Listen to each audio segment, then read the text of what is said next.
In this guide, I'm going to show you how to change Deadzone settings and fix stick drift in Call of Duty Modern Warfare 4. This is Aiden from JustBoz, and before we get into this guide, make sure to like the video and subscribe to the channel with all notifications on. It really does help with the channel, and it lets us know that you want more content like this, so we'd greatly appreciate it. If at any point throughout this guide you did have any questions, just ask them down in the comment section below and we can help you out further. I'm going to be doing my best to reply to every single comment down there.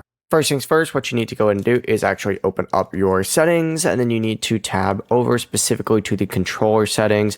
Go ahead and open that up, and then you can go through and customize your Deadzone inputs. And you can do not only Deadzones for, your sticks now, but you can also do this for your triggers as well, which is pretty nice. Now, if the drift does continue even with a higher Deadzone, reconnect or recalibrate your controller and test another controller if possible. Before you do leave, make sure to like the video and subscribe to the channel with all notifications on. It really does help with the channel, and it lets us know that you want more content like this. We'd greatly appreciate it. And if at any point throughout this guide you did have any questions, just ask them down in the comment section below and we can help you out further. I'm going to be doing my best to reply to every single comment down there. Peace.